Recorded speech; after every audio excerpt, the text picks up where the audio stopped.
Now the topic is design of singly reinforced beam by working stress method. ठीक है ना, ये important topic है, इसमें से आपको 10 या 20 मार्क्स आपको एग्जाम में मिलेंगे। ठीक है ना, चलो इसका हम ना पहले सेटअप वाइज प्रोसीजर दिखाएंगे। क्या दिखाएंगे? Setup wise procedure. आप लिखना जरा, steps for design of singly reinforced beam। कौन सा मेथड आप पढ़ रहे हैं? शाबाश, बताओ। Working stress method, very nice. अब फर्स्ट स्टेप में हम क्या लिखते हैं आपको पता होगा। ठीक है ना, फर्स्ट स्टेप में हम ना शाबाश गिवन डाटा लिखते हैं। क्या लिखते हैं? Given data.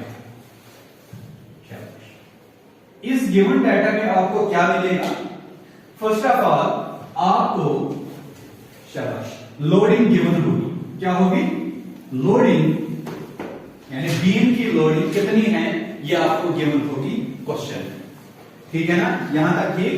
चलो इसी के साथ साथ आपको type of beam, whether the beam is cantilever और सिंपली सपोर्टेड, या कोई भी बीम ओवरहेड हो। ठीक है ना, आपके सिलेबस में दो ही बीम्स हैं, कैंटिलीवर एंड सिंपली सपोर्टेड। ठीक है ना, सेकंड क्या लिखेंगे? टाइप ऑफ शाबाश बीम। शाबाश, इसके बाद थर्ड में आपको मिलेगा इसकी स्पान। इसकी स्पान यानी इसकी लेंथ, बीम की लेंथ आपको गिवन होगी। ठीक है ना, बीम की लेंथ आपको गिवन होगी क्वेश्चन में। एंड फोर्थ वन इज शाबाश grade of materials. Grade of materials, grade of materials. ठीक है ना, यहां पे एक और चीज गिवन होता है, that is the width of the beam. That is the width of the, but कभी कभार ना आपको विड्थ ऑफ बीम गिवन नहीं होगी। उस सूरत में आपने क्या करना है वो हम आगे देखेंगे। ठीक है ना, ये जो चार चीजें हैं ये आपको गिवन रहेंगे क्वेश्चन में। ठीक है ना, और एक भी रहता है that is the width of beam. ठीक है ना, अगर वो गिवन नहीं है तब हम क्या कर रहे हैं? सेकंड टू में आपने क्या करना है? You have to assume the width of the section. You have to assume the width of the section. शाबाश, मैं क्या लिखूंगा? Assume width of section. Assume width of section. Very nice. अब कहां से कहां तक आप assume कर सकते हो? ठीक है ना, कहां से कहां तक आप assume कर सकते हो? That is B, इसको हम B से डिनोट करते हैं। 230 mm से 400 mm तक आप बीम की विड्थ एज्यूम कर सकते हो, if not given. If not given, याद रखना ये बात। ठीक है ना, यहां तक क्लियर? कोई कंफ्यूजन? चलो इसके बाद आपने क्या निकालना है? आपने you have to calculate the effective depth of the section. You have to calculate the effective depth of the section. Now step number third is effective calculation of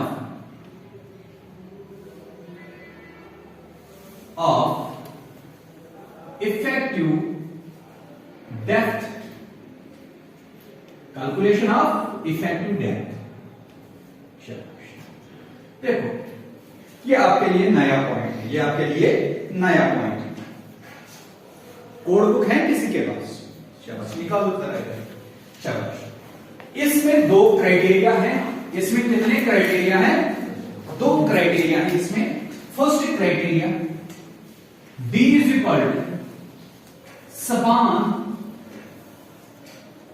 divided by X into modification factor into MF means modification factor, वो हम अभी देखेंगे। ठीक है ना, span divided by X into modification factor. अब ये X क्या चीज है? अब ये X क्या चीज है? ये X शो अच्छ span bye effective depth. Span bye effective depth ratio. ठीक है ना, span bye effective depth ratio. इस X को हम क्या बोलते हैं? Span by effective depth ratio. This is this x comes from the deflection control, यानी अगर इस डिफ्लेक्शन से कंट्रोल करो तो इसको हमने देखना है, किसको, x को हमने देखना है, ठीक है। अब कोड ने क्या दिया है, देखो L/D का रेशियो यहां से, ठीक है ना, for simply supported case for cantilever beam and for continuous beam, ये आपको 1 नंबर का क्वेश्चन मिलेगा। For simply supported case this L/D ratio या हम इसको क्या बोलेंगे यहां पे x, ठीक है ना, x के बदले हम क्या लिखते हैं L/D, या L/D के बदले क्या लिखेंगे x। And for simply supported beam as per IS 456-2000 this value comes out 20, कितना, 20, ये घर का वैल्यू नहीं है, ये IS कोड में दिया है, ठीक है ना। And for cantilever this value is 7 and for continuous beam this value is 26। ये चीज आपने याद रखना है। ये कहां से मिलेगा, ये आपको कोड से मिलेगा, ये आपको कोड से मिलेगा। कोड दिखाओ इधर,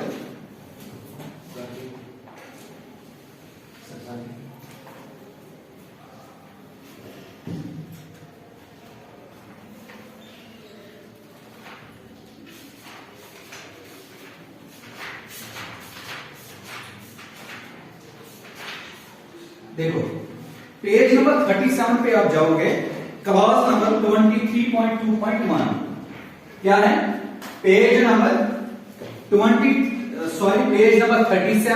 क्लास नंबर 23.2.1, याद नोट करके रखो। अगर किसी के पास अभी ये IS कोड नहीं है वो घर में जाके देख सकता है। क्या लिखा है, द वर्टिकल डिफ्लेक्शन लिमिट, मैंने अभी क्या बोला है, x का डिनोट करता है डिफ्लेक्शन कंट्रोल, ठीक है ना, may generally be assumed to be satisfied provided that the response to effective depth ratio are not greater than the values obtained as below, ठीक है ना। For cantilever this value is 7 and for simply supported this value is 20 and for continuous beam this value is 26, ठीक है ना, 26। यहां तक clear. अगर देखो आपके लिए ये पॉइंट नहीं है, ये मैं एक्स्ट्रा बोलता हूं, ठीक है, व्यूअर्स के लिए। देखो सेकंड इसमें क्या है, दिस L/D रेशियो 27 एंड 26 जो है ना डिफरेंट केसेस के लिए, this is valid for span less than 10 meter, less or equal to 10 meter. क्या है, दिस वैल्यू इज शाबाश for span less or equal to 10 meter, यानी अगर आपके बीम की स्पान 10 मीटर से कम या 10 मीटर बराबर है, तब आप सिंपली सपोर्टेड के लिए 20, कैंटिलीवर के लिए 7, कंटिन्यूअस बीम के लिए 26। When the span is greater than क्या, शाबाश 10 meter, when the span is, when यहां पे लिखूंगा मैं, when span is greater than 10 meter, तो क्या करोगे, शाबाश, इसके लिए कोड ने क्या बताया है आपको, जो बेसिक है ना ये वाला, जब अगर सिंपली सपोर्टेड बीम है तो इसका क्या आएगा 20, अब मैं इसको क्या बोलता हूं x into 10 divided by span, this will be the L/D ratio when span is greater than 10 meter. ये भी एग्जांपल के थ्रू आपको समझाता हूं। लेट अस से a beam having a span of शाबाश 15 meter, having a span of 15 meter, what will be there, and the condition is that beam is simply supported, SS means simply supported, what will be the L/D ratio या x, कैसे निकालेंगे, शाबाश, x will be, इसका basic value क्या है 20 into 10 divided by span क्या है 50, शाबाश, 5 2s are 10, 5 3s are, ठीक है ना 50, यानी 2/3 ऑफ 20, यहां से जितना भी वैल्यू आएगा वो आपको क्या L/D रेशियो आएगा। इसके समझ आई बात, क्या आपके सिलेबस में नहीं है, ठीक है ना, ये आपको आगे काम आएगा। अब फर्स्ट क्राइटेरिया क्या है? स्पान आपको गिवन होगी, यहां से देखो यार, एक्स एल बाई डी आपने यहां से एज्यूम करना है, ठीक है ना, यहां से उठाना है इसका वैल्यू, और M F is modification factor. अब इसको ना आपने क्या करना है, इसको आपने एज्यूम करना है 1.4 इनिशियली। कितना? इनिशियली आपने इसको एज्यूम करना है 1.4। ये हम आगे देखेंगे जब हम डिफ्लेक्शन कंट्रोल पढ़ेंगे ना, वहां से हम इसको अच्छी तरह पढ़ेंगे, ठीक है ना, कैसे निकालना है, ये भी कोड से निकालना है। फिलहाल आपने क्या करना है, इनिशियल मोड पे इसको कितना एज्यूम करना है, 1.4। ये था फर्स्ट क्राइटेरिया, ये था फर्स्ट क्राइटेरिया। अब सेकंड क्राइटेरिया में क्या है, D will be L/12 to L/10, L/12 to L/10। समझ आई बात? कितना है डी? L/12 to L/10। अब मुझे बोलो, यहां से आपको दो वैल्यूज मिलेंगे। कितने वैल्यूज? दो वैल्यूज मिलेंगी, ठीक है ना, एक इस फॉर्मूला से, एक इस क्राइटेरिया से और दूसरा इस क्राइटेरिया से। अब क्या करोगे, कौन सा वैल्यू लोगे? क्या आप स्मॉल वैल्यू लोगे या हायर वैल्यू लोगे? बताओ। Higher sir. क्यों? सर क्योंकि हायर में स्मॉल भी आता है। नहीं, देखो इसका क्या वजह है यार, जो हम डी लेंगे ना, देखो आपने सामने पढ़ा होगा सेक्शन मॉडल्स। क्या पढ़ा होगा? Section models. For rectangular section it is BD square upon 6। For rectangular section it is BD square upon 6। जो मेंबर की सेटलमेंट होती है ना, वो मतलब सच आसान सारी कहां पे डिपेंड? Z से। Z क्या है? Section modulus. यानी this section modulus indicates the strength of the section, indicates the strength of the section, ठीक है ना, समझ आई बात? This section modulus indicates the शाबाश strength of the section, strength of the beam. यहां पे बीम है तो बीम की बात करेंगे। अब अगर बीम है, उसमें हमें चाहिए कि डी को कम करिए, डी को ज्यादा करिए। डी ज्यादा था कि कम कर? अगर Z को बढ़ाना है तो डी को कम करना है क्या? नहीं, डी को बढ़ाना है, ठीक है ना, this is the directly proportion, ठीक है ना। बी अगर बी को बढ़ाएंगे, डी को नहीं बढ़ाएंगे तो कम इफेक्ट होगा, क्योंकि इसमें स्क्वायर है। हमें चाहिए कि विड्थ को कांस्टेंट रखना है, थोड़ा बहुत अगर इंक्रीज कर सकते हैं, लेकिन डेप्थ से हमें डिफ्लेक्शन का शाबाश कंट्रोल मिलेगा, ठीक है ना। क्यों? L/D रेशियो, अगर D बड़ा होगा तो ये क्या होगा? कम। समझ आई बात? This L/D ratio is the deflection control. अगर डेप्थ बढ़ेगी तो डिफ्लेक्शन क्या होगी? कम होगी। समझ आई बात? शाबाश। यहां से दो क्राइटेरिया हैं आपके पास, span divide by x into modification factor and D is cut L/12 to L/10। अब कौन सा चूज करोगे दोनों में से? बताओ, शाबाश, बताओ कौन सा चूज करोगे? अब डी का वैल्यू हायर लेना है, क्योंकि हमें चाहिए कि हम अपने सेक्शन में डेप्थ ज्यादा रखें, ठीक है ना। समझ आया बात? क्या बताओ ना। हाँ, सेक्शन में डेप्थ हमें ज्यादा रखनी है, चाहे बात समझा? अभी मैं बोल रहा था यार, सेक्शन मॉडल्स क्या इंडिकेट करता है? शाबाश। अच्छा, सेक्शन मॉडल्स पे मतलब आपने मूवमेंट ऑफ इनर्शिया पढ़ा होगा। जिस बीम का, जिस सेक्शन का मूवमेंट ऑफ इनर्शिया ज्यादा होगा, क्या वो सेम है? यस। इनर्शिया क्या होता है? ठीक है ना, रेस्ट में रहना चाहिए, तो that means the beam is safe, ठीक है ना। अगर मोमेंट ऑफ इनर्शिया किसके बराबर होता है? BDQ divided by 12। अब यहां से आपने क्या बढ़ाना है? D। अगर D बढ़ाएंगे तो सेक्शन की कैपेसिटी क्या हो जाएगी? यही मैंने बोला था यहां पे। समझ आई बात? अब क्लियर? किसी को कंफ्यूजन मत है यार। यहां पे Z और D ये एक ही बात है यार, I/Y होता है Z के बराबर, ये आपने सामने पढ़ा होगा यार, ठीक है ना। अब इन दोनों में से आपने कौन सा वैल्यू लेना है? Higher value. कौन सा वैल्यू? हायर वैल्यू, यानी मैक्सिमम वैल्यू आपने यहां से उठाना है। Is it clear?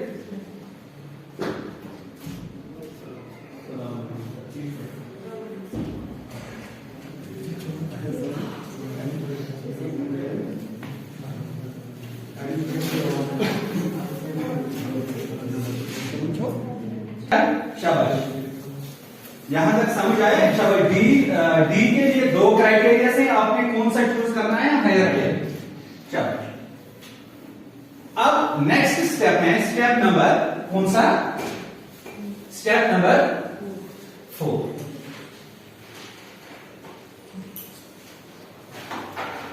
Step number 4 is, now you have to calculate the effective span.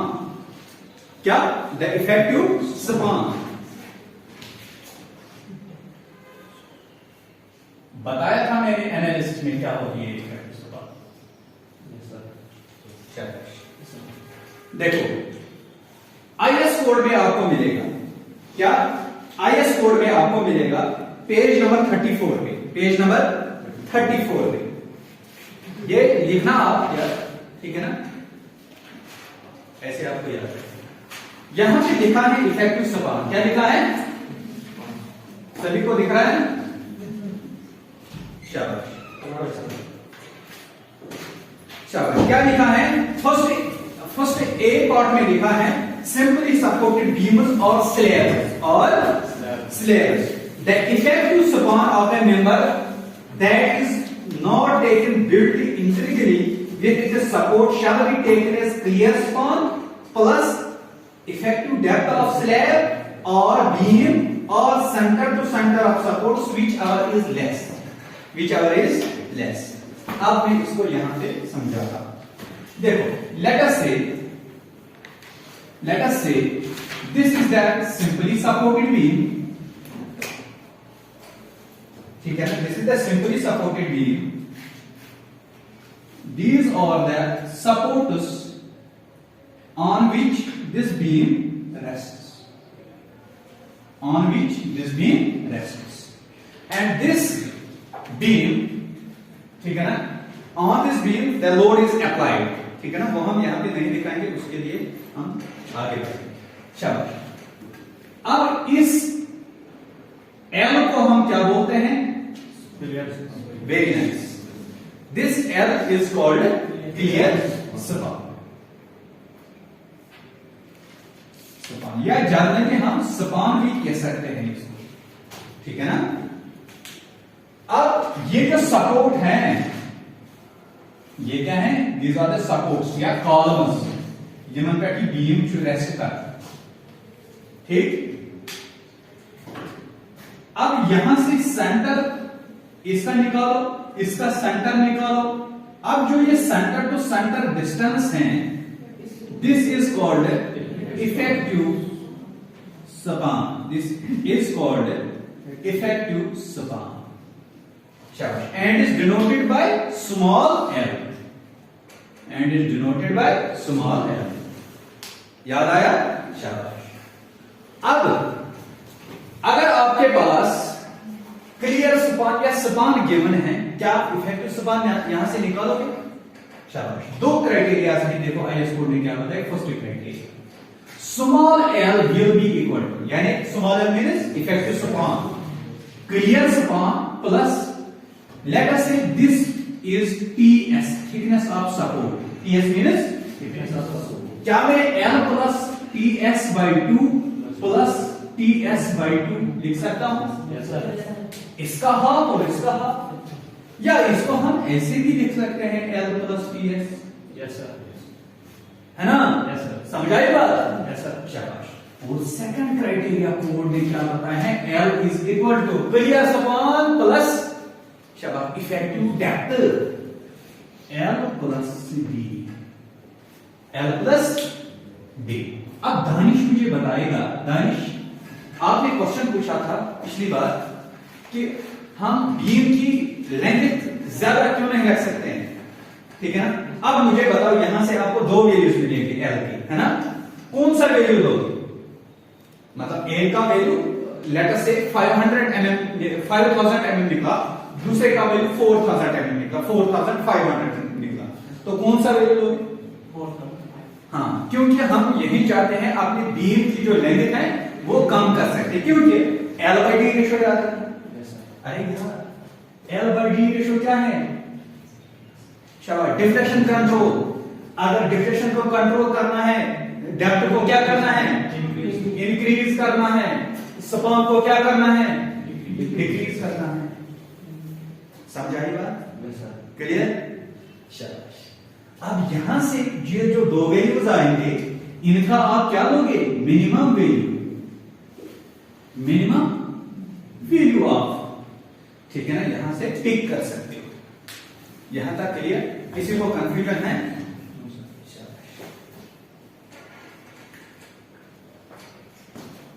Click करो ना।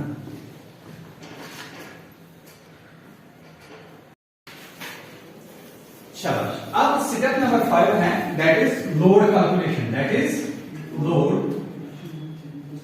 कैलकुलेशन। बातें नहीं है। अब लोड कैलकुलेशन में आपने क्या करना है? आपने शाबाश लोड को कैलकुलेट करना है। ऑलरेडी आपको गिवन होगा लोड। कौन सा लोड गिवन होगा? आपको लाइव लोड गिवन होगा। आपको कौन सा लोड गिवन होगा?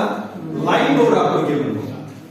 अगर डेट इंक्लूसिव, अगर ये लिखा होगा ना वहां पे inclusive of it is self weight, then आपने फिर क्या करना है? आपने लोड कैलकुलेशन नहीं करनी है, ठीक है ना। ये लोड कैलकुलेशन किस लिए हम करते हैं? You have to determine the self weight of the beam. First of all मैं यहां पे टोटल लोड लिखता हूं। टोटल लोड किसके बराबर होता है? शाबाश, live load plus dead load. Very nice. अब लाइव लोड आपको गिवन होगा ना। शाबाश, फर्स्ट स्टेप में देखा मैंने कि लोडिंग आपको गिवन होगी, that is given, that will be given in question. अब डेड लोड कैसे निकालेंगे? देखो यहां पे dead load will be the cross section area B into, इसको बाद में करेंगे। डेड लोड किसके बराबर होता है? B into D into rho of RCC. समझ आई बात? What is the B? B is the width of the section. What is the D? D is the overall depth of the section. यहां पे आप स्मॉल डी नहीं लिखना, effective depth नहीं लिखना, ठीक है ना। And what is the unit weight of RCC? That is 25 kilonewton पर मीटर क्यूब, ठीक है ना। अब अगर पीसीसी होगा उसके लिए क्या है? 24 किलोन्यूटन पर मीटर। Very nice. चलो, क्या अगर आपको ये गिवन होगा तो ये निकालोगे तो टोटल लोड निकलेगा? चलो, ये होगी लोड कैलकुलेशन हमारी। क्या होगी? Load calculation. इसके बाद यदि आपने लोड भी निकाला तो स्टेप नंबर 6 में आप जाओगे तो वहां से आप बेंडिंग मोमेंट कैलकुलेट कर सकते हो। क्या कैलकुलेट कर सकते हो? Bending moment calculation. बीएम लिखता हूं, बेंडिंग मोमेंट कैलकुलेशन। शाबाश। अब मैंने क्या बोला फर्स्ट स्टेप में कि आपको बीम का टाइप गिवन होगा, यानी बीम किस टाइप का है, whether the beam is simply supported and और कैंटिलीवर, ठीक है ना। अगर बीम सिंपली सपोर्टेड है, ठीक है ना, when the beam is simply supported and this is the effective span, शाबाश, तब आप क्या करोगे? इसका बेंडिंग मोमेंट मैक्सिमम कितना होगा? WTL square by 8। शाबाश, वेरी नाइस।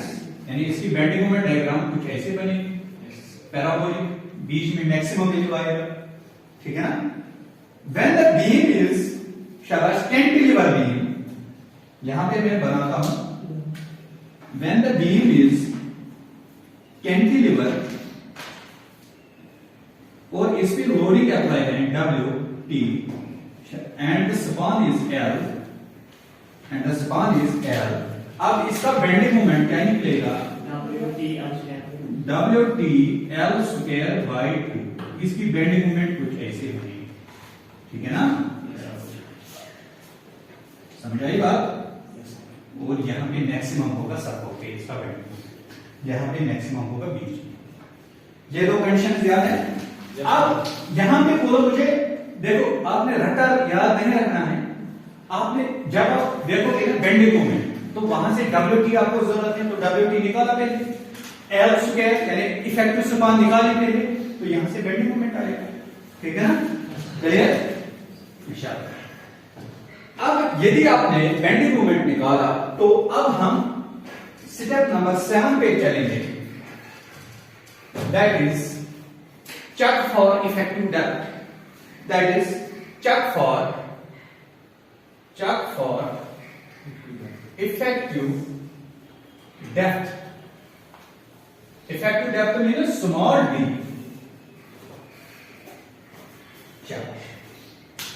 देखो इसके लिए ना आप याद कीजिए, जब मैंने आपको बैलेंस्ड सेक्शन पढ़ाया था तो उसमें मैंने आपको एक फॉर्मूला बोली थी, moment of resistance is equal to Q D square, है ना, कांस्टेंट्स में, कांस्टेंट्स डिजाइन कांस्टेंट्स में मैंने आपको पढ़ाया था मोमेंट ऑफ रेजिस्टेंस, ठीक है ना, is equal to Q D square. What is Q? Moment of resistance constant. शाबाश। Q will be 1/2 sigma CBC J into A। What is J? J is level or constant, and what is K? Neutral axis constant। ठीक है ना, ये आपने सीखा होगा, ठीक है ना, याद है? अच्छा, अब क्या यहां पे मैं इसको इक्वेट कर सकता हूं बेंडिंग मोमेंट की? अरे moment of resistance equal to bending moment, ठीक है ना। चलो, तो मैं लिख सकता हूं that will be equal to bending moment. Moment of resistance कितना ज्यादा है? अरे यार, फिर ये तो हम डिजाइन कर रहे हैं ना, हम चाहते हैं कि जितना इस पे बेंडिंग मोमेंट आएगा उतनी हम इसकी कैपेसिटी रखेंगे। समझ आए बात? हाँ शाबाश। Bending moment will be Q B D square.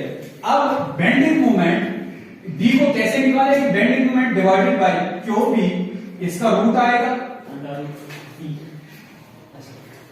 This will be your D required, this will be your D required. इतनी आपको डेप्थ जरूरत होगी, जो आपने पहले एज्यूम कर रखी है ना स्टेप नंबर 3 में, ठीक है ना, L divided by x into modification factor, second criteria में L/2 L/10, वो डी प्रोवाइडेड है। क्या है?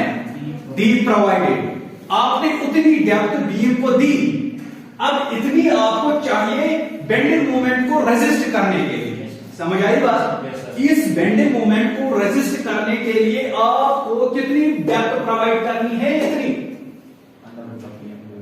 ठीक है ना, यानी बेंडिंग मोमेंट को रेजिस्ट करने के लिए आपने कितनी डेप्थ प्रोवाइड करनी है? Under root of bending moment divided by Q into D.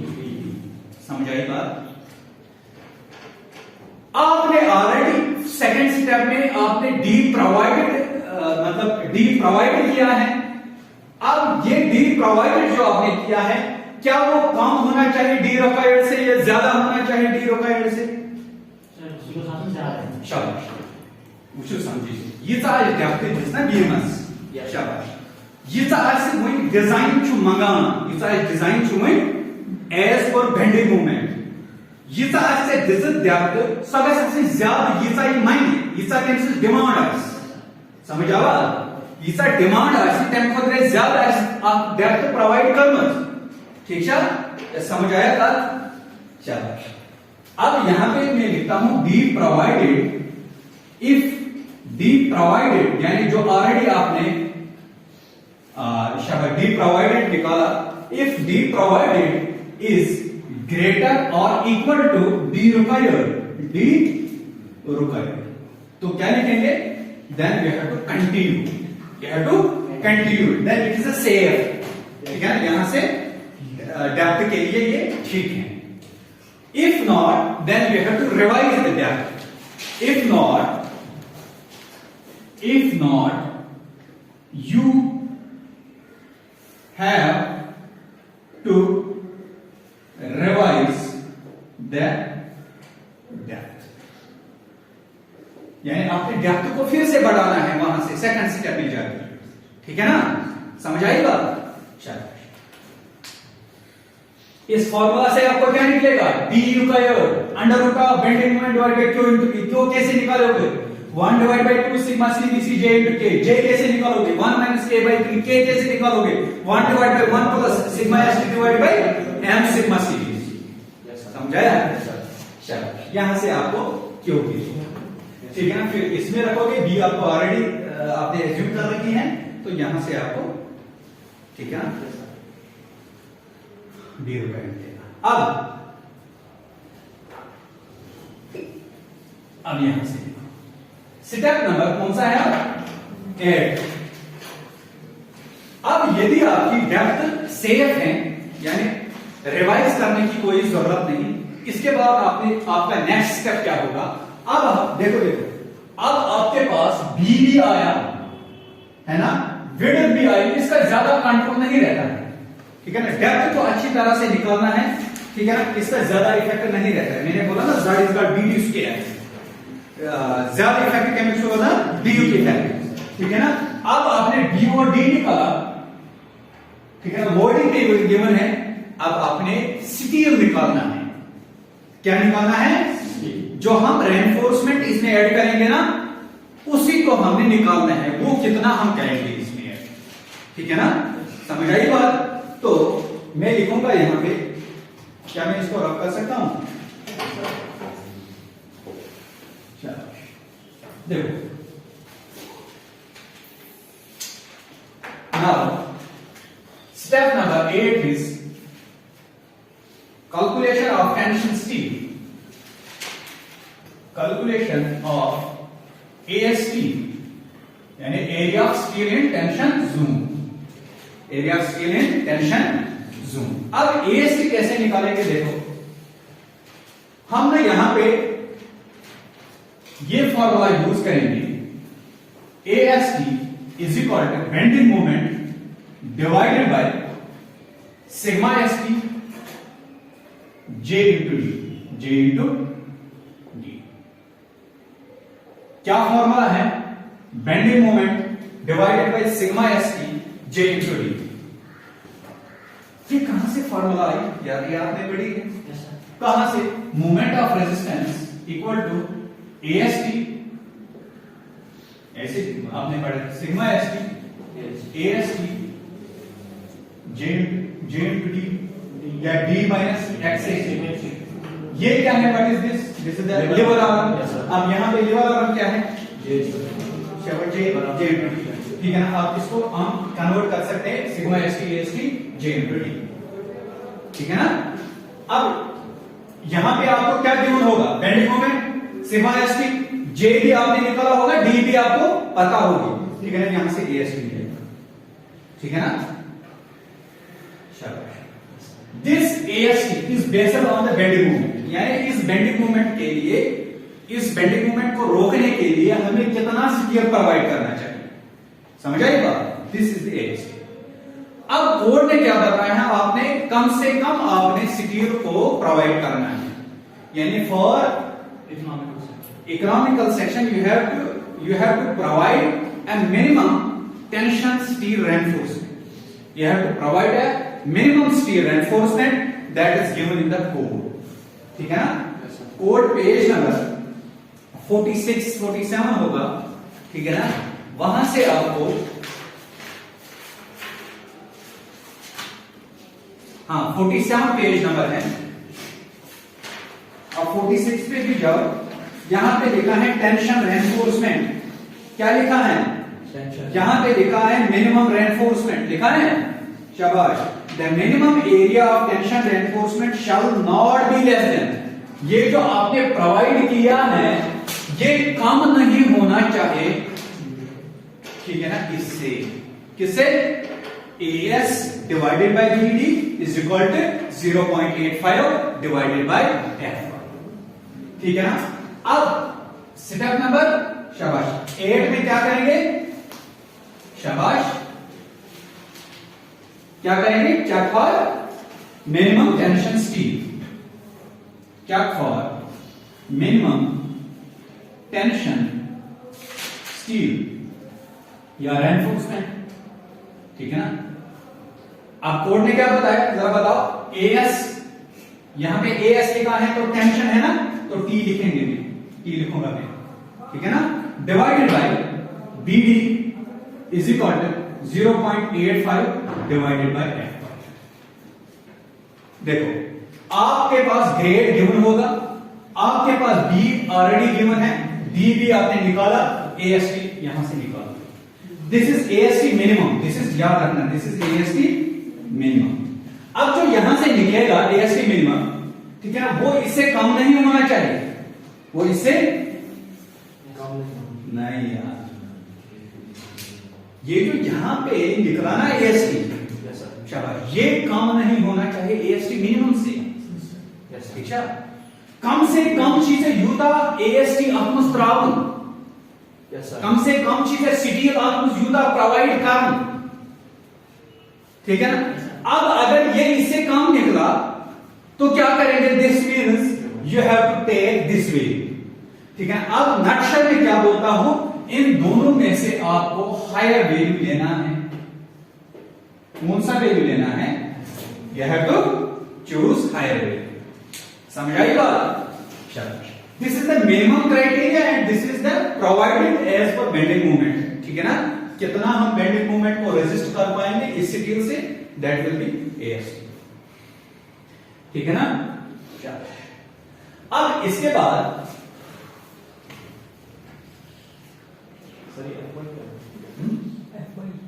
F Y is the yield stress यार, अगर आपके पास एफ ई, देखो हाँ ये बात है ना, एफ ई 250 है ना, this 250 is the yield stress, ठीक है ना, F this is called F,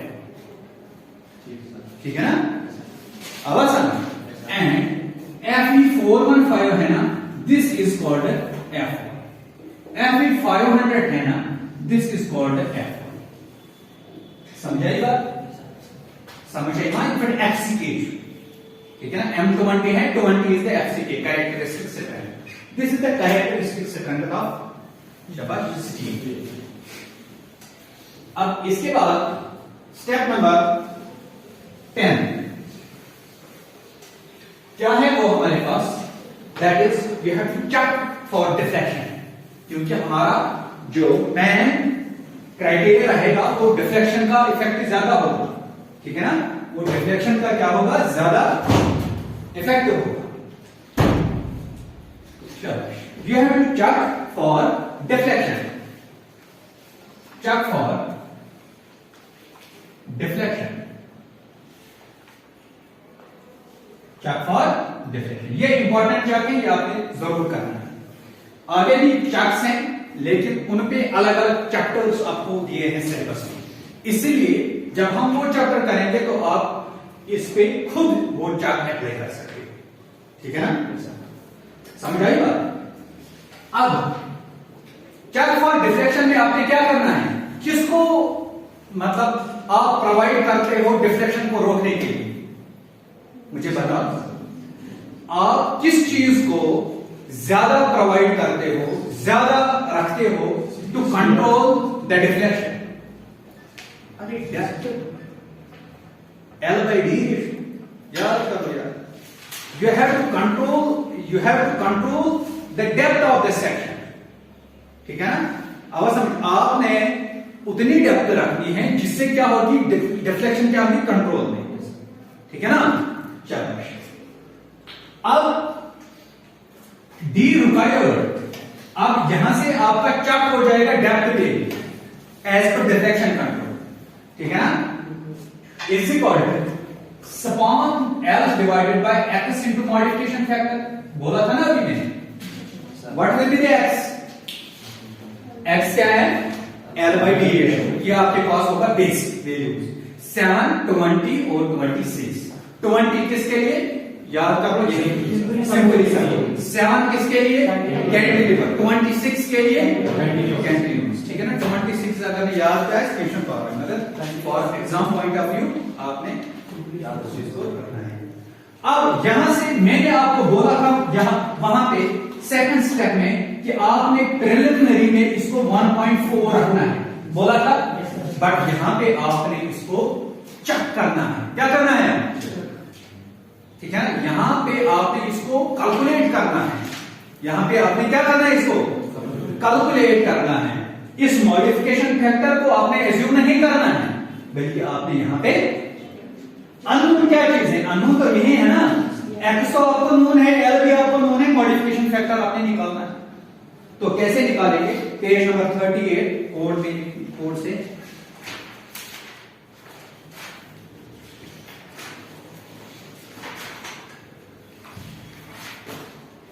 देखो, यहां पे लिखा है पेज नंबर 38 पे एक ग्राफ आपको गिवन है, कर्व्स यहां पे है।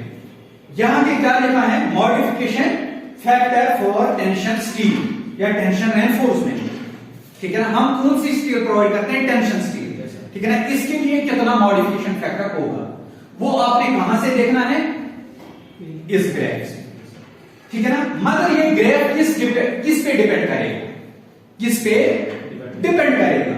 फर्स्ट इज, अगर एक्स एक्सिस की बात करेंगे तो परसेंटेज टेंशन स्टील रेनफोर्समेंट, यानी परसेंटेज ऑफ स्टील पे डिपेंड करेगा। आपने कितना परसेंट आपने स्टील प्रोवाइड किया है इसमें, और किस पे डिपेंड करेगा, इस कर्व एफएस पे। यहां देखो, ये एफएस कर्व है ना, ये एफएस कर्व है, ये एफएस कर्व, इस पे भी डिपेंड करेगा। क्योंकि ये जो यहां से मॉडिफिकेशन फैक्टर है ना वाई एक्सिस से, इसको कब आप निकाल सकते हो, जब आपके पास दो चीजें पता होंगे। One is tension steel, late us से 0.8 है। अब यहां कब कहां जाओगे, इस कर्व पे, इस कर्व पे, इस कर्व पे, इस कर्व पे, इस पे। दिस मींस आपने क्या निकालना, और एफएस। ये समझ आया था कि नहीं, मन सुनो भाई, पूछो परसेंटेज ऑफ टेंशन एनफोर्समेंट छा, ठीक है। अब यहां पे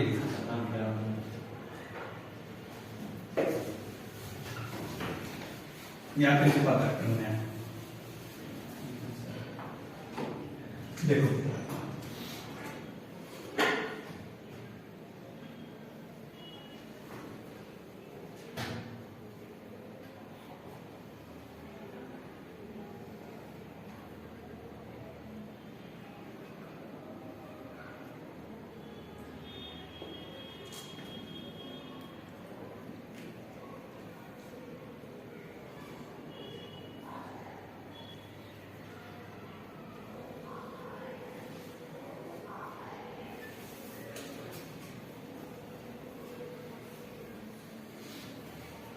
These are the curves,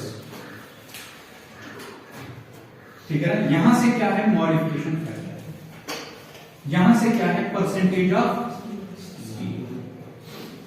ये इस कर्व का नाम क्या है, एफएस, यानी स्ट्रेस इन स्टील क्या है, इस कर्व का नाम क्या है, एफएस, इस कर्व का नाम क्या है, एफएस, एफएस, एफएस।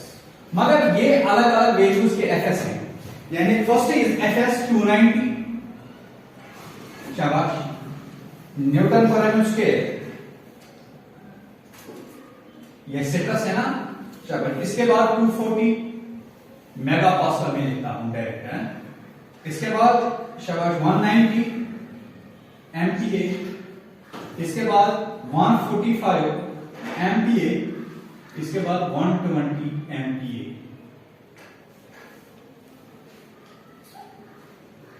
ठीक है ना। ये आपको कर्व गिनना। अब लेट अस से यहां से 0 वैल्यूज हैं, यहां से आपको 0.4 है, यहां से आपको 0.8 है, यहां से आपको 1.2 है, यहां से आपको 1.6 है एंड सम, ठीक है ना। और यहां से आपको वैल्यूज हैं, this is 0.4, this is 0.8, this is 1.2, this value is 1.6 and this value is 2.6, ठीक।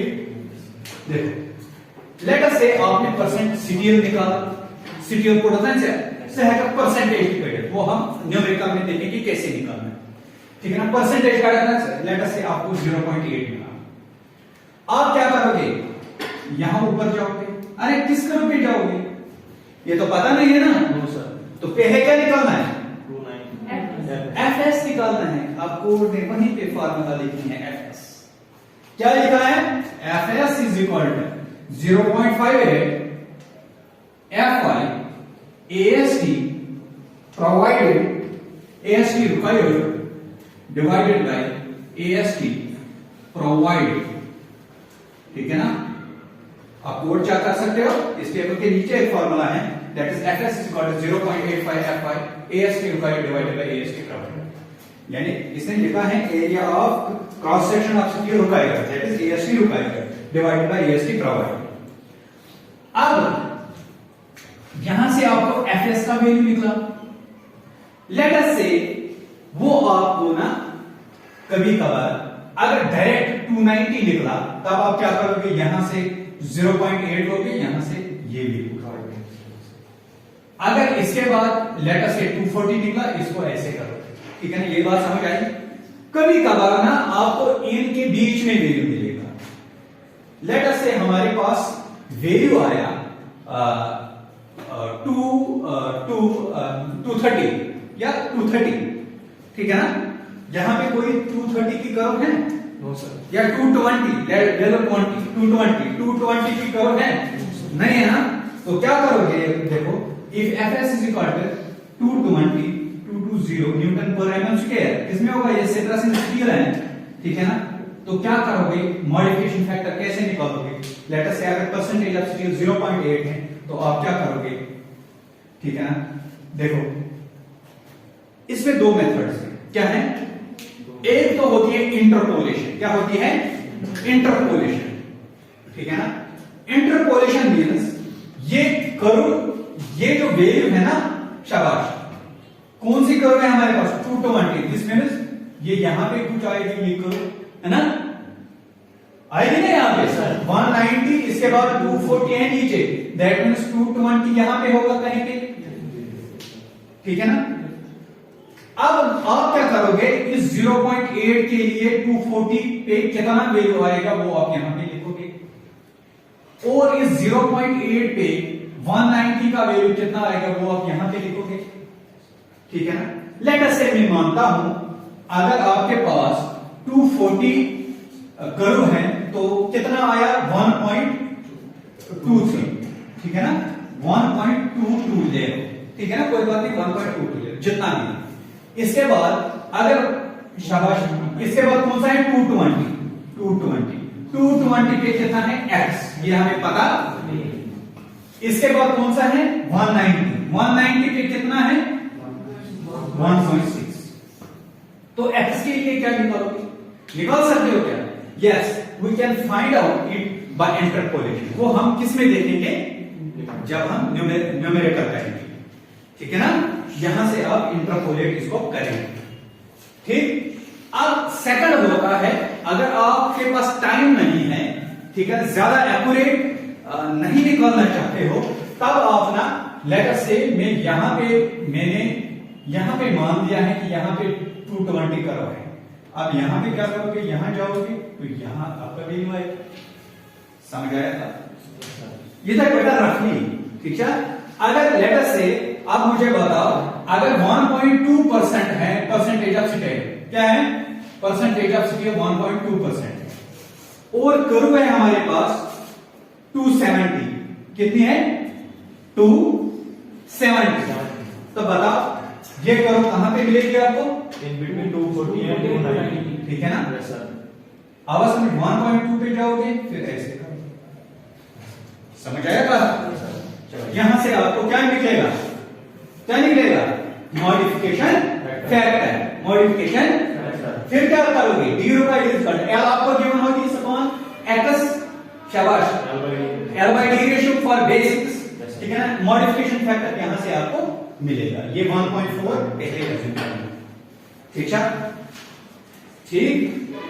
अगर जो यहां पे अगर D provided is greater or equal to D required, then safe in deflection। मैंने क्या बोला अभी, डिफ्लेक्शन को कौन कंट्रोल करता है, F। when D provided is greater or equal to D required, यानी जितनी आपने प्रोवाइड किया ना डेप्थ वो ज्यादा होनी चाहिए किसकी, D required के रेस्पेक्ट में, जितने आपको यहां से ले लीजिए, जितना आपको यहां से गेन मिलेगा ना, याद रखना यार, जितना आपको यहां से गेन मिलेगा, this will be the D required to control the defect. जितनी आपने प्रोवाइड की वो ज्यादा होनी चाहिए किसकी, As compared to D required. Clear? चलो अब इसके बाद last step is that is, ये लिखा, दैट इज टाइम क्या है,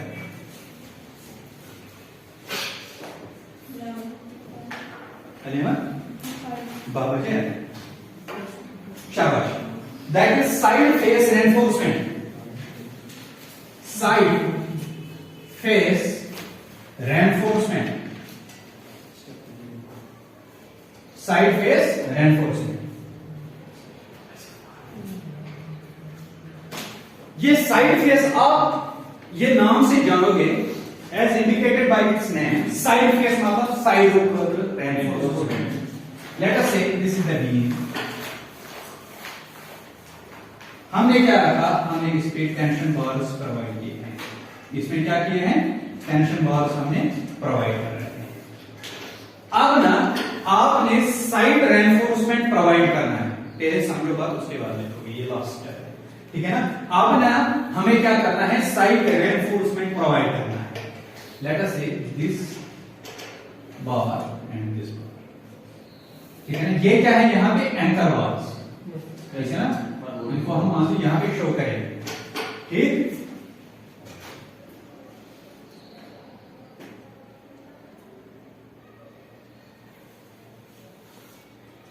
ठीक, समझाई बात।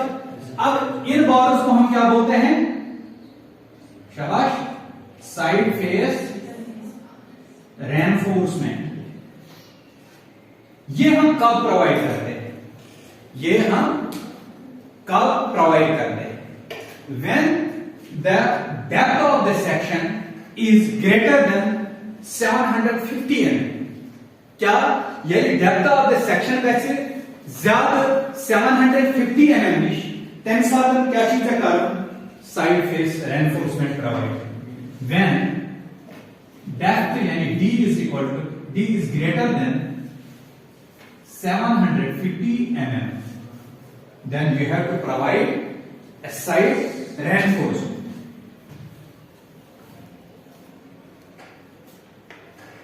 then you have to add side reinforcement। अब कितना करना है इसको ऐड, देखो कोड ने हमें बताया है कि आपने 0.1% of cross section area, 0.1% of कितना करना है, 0.1% ऑफ BD यानी 0.1 divided by 100 into B into D, इतना आपने करना है। मतलब समझा होगा, कोता term provide 0.1% of B into D, समझ आया था। मतलब यू शुड एके साइड करूं, यू शुड डिस्ट्रीब्यूट करूं का तो दोनों साइड एलिमेंट्स, समझा। लेट अस से इतना सा 100 mm के क्या हो, 100 mm के। आप एक ही साइड इसको नहीं प्रोवाइड कर सकते, आपने इक्वली डिस्ट्रीब्यूट करना है दोनों साइड, ठीक है ना। आपने क्या करना है, इसको इक्वली करना है डिस्ट्रीब्यूट दोनों साइड, समझ आए वहां। शाबाश, ये क्लियर हुआ। This was all about the design of singly reinforced beam in working structure. हाँ बोलो। So ये तो सही चीजें डांस करना है। Yes, I guess what? हाँ I guess यहाँ पे ये हुक है यार, होल्डिंग पर्पस, ठीक है ना। नॉर्मली क्या हम करते हैं, देखो selection कारण में सभी जाएंगे, ऐसे था ये बैंड में अंदर स्केल का, ऐसे सब भी अंदर होता है, ऐसे। ऐसा। हाँ हाँ, देखो अगर हम ये वन यहां पे जो एंगल बनता है ये 135 डिग्री बेंड होता है। कितना होता है, 135 डिग्री बेंड होता है। कितना, 135 डिग्री। अगर हम ऐसे रखेंगे ना, ऐसे, ये 90 डिग्री बेंड आपने देखा होगा, ये खार शासन, ये जानन व शासन, इनके ऐसे रखा तम पे ट्रेस गसान सुशी नेबर जल्दी मगर ये नेबर ये जो सेटअप है ना यहाँ पे ये बाहर नहीं निकलेगा। समझ आई बात? ये अंदर कौन सा हुक रखना ये सहल नेबर कि सेटअप कैसे यल अगर आप ऐसे करोगे थोड़ा सा भी इसको खींचोगे तो ये बाहर निकलेगा। सर ये सब क्या कह सकते हैं? सर ये सब अरे şu kabına da işte andar kun huk firir hukçuna andar kun firir hukçuna andar kun firir वही अगर इस वशु वही अगर की नेबर में एमएस का होता है डेस्टिनेशन ट्रेवल बोर्ड का में होता है हैं तरह